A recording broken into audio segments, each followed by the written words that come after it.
Good morning, good afternoon, good evening, wherever you are. This is WFUZ-TV People's Voice Podcast. I'm Thomas Jenkins, and this is Blair Castro. Tonight, we're going to talk about we're not so nice. We're not as nice as you think we are. What does that mean, Blair? I think it means that nice people often do finish last, sadly. Not that you should be mean, not that you should be a jerk, because there's plenty of those in this world.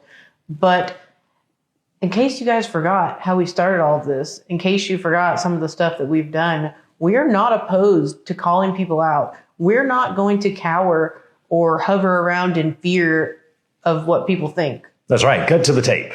I'll write checks with his mouth all day.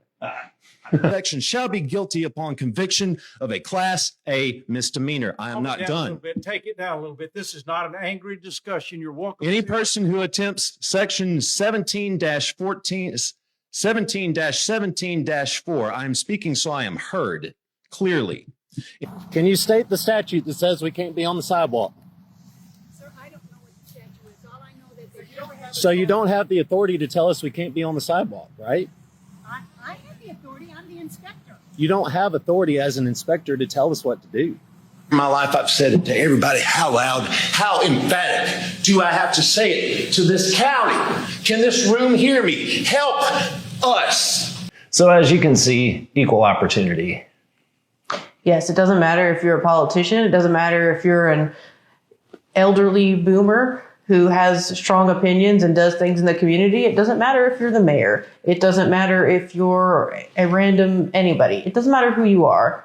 If you do something that deserves to be called out, and I don't personally care about every little bad thing that people do. People make mistakes, people do things. But what really grinds my gears is when you blatantly disrespect me, say something derogatory, dismiss me, or insult me directly, then like most of the time I'm very nice. When one of those things happen, or you straight up lie to my face. And let's talk about the disrespect and the lying by a lot of these people running for office. And I do mean a lot. Talk about it. Sure. So, I mean, we won't really get into the nitty gritty of it, but you know, I've worked in politics since I was 17 years old. That's 21 years. 21 years of my life I've been doing this. I've worked for some really great people that I admire and respect, and I've worked for some people that aren't so great. And I learned the hard way that not everybody is a wonderful, inspiring politician. A lot of them are grimy. A lot of them will do whatever it takes to get to the top. Say whatever it takes. Yeah, we've had people calling saying, oh, well, why did you do a video with this person? Well, because they paid and you didn't, first of all.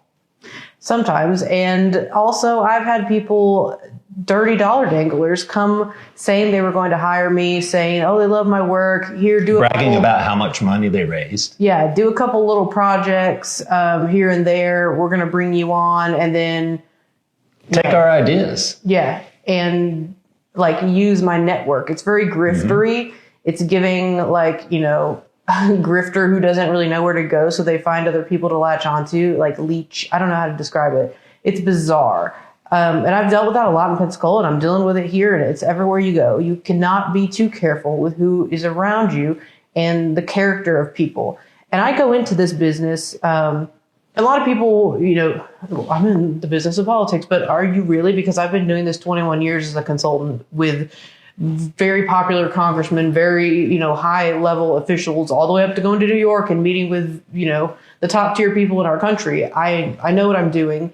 And to be dismissed because I'm in Alabama right now, because I'm a woman, because I'm under the age of 40, whatever it is, like they will do whatever it is to take away from your credibility and write you off as a nobody, but they have no idea. They just have no idea the background and the connections and the history that has built into a very strong foundation of this work. Like it's important, and it's important to build those connections, but it's also important to cut ties when you need to. And I'm glad that I've cut ties with some people. A recent event occurred where, not in this county, but in another county, someone who said some really nasty things to me, who I would venture to say is a sexual harasser of multiple women, came out in support. We're not naming names yet? No, we're not naming names yet. But he came out. He's clearly a problem. He's so much of a problem that multiple women have told me the gross things he's said and done. It's like a track record, and people are like, oh yeah, that's how he is. I'm like, ugh, why is this person still a pillar of the community when it's a commonly known thing. I don't understand that. And then, whatever happened to me in my old community, I got, blackballed and sort of chastised in a way for publicly, putting a stop to some of this nasty behavior. And then when other politicians come out and horrible things have happened to them, you see those same people who are part of the problem acting like they're a part of the solution. All up in the comments, all up in this, saying, oh, yeah, they support, but they're literally the problem. Like, they're the problem. It blows my mind and it makes me feel sick to my stomach. And there will be a reckoning coming like this year, 2026. It's already started. But I think we're really reaching that point of a reckoning of really nasty, like, people who aren't inauthentic people, who aren't who they say they are. And that's why I'm really glad the candidates I'm working with right now, like, this does not apply to any of them, obviously. I'm to the point in my career where I can kind of pick and choose. And all those people treat me with respect and are, people who I'm not like afraid of. They're just people who need help with their campaigns, and I'm happy to help because that's what I do. But you can't take that personally. Everything a candidate says or does as a reflection of a consultant.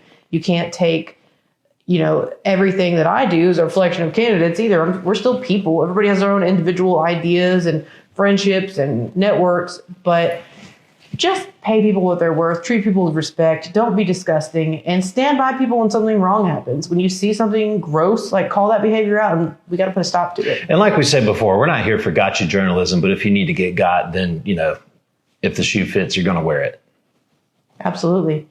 Just remember that we're not that nice. We will be nice. I want to help people when they're helping me. But at the same time, if you've done nothing for me, if you've constantly dismissed me, if you're out there promising me board positions, telling me I'm the future of this community, and then you don't even return my emails after I shut up because I thought we were going to work together and I was trying to play nice, I'm not going to play nice anymore. It's time to bring it all out. I wanted to work with you. I didn't want to work against you. Looks like you weren't about it. And I never played nice to begin with, so I have nothing to be beholden to. And there you have it. So welcome to the new WFUZ-TV. Here's the studio behind us. It's pretty much the same, but we got more room. Love it. Yeah. And we look forward to bringing you lots of fun things over the next 2.5 months during these primaries. Don't forget about the forum or the candidate showcase on March 10th at Erie Meyer Civic Center in Gulf Shores. You want to be there. Yeah. See you next time.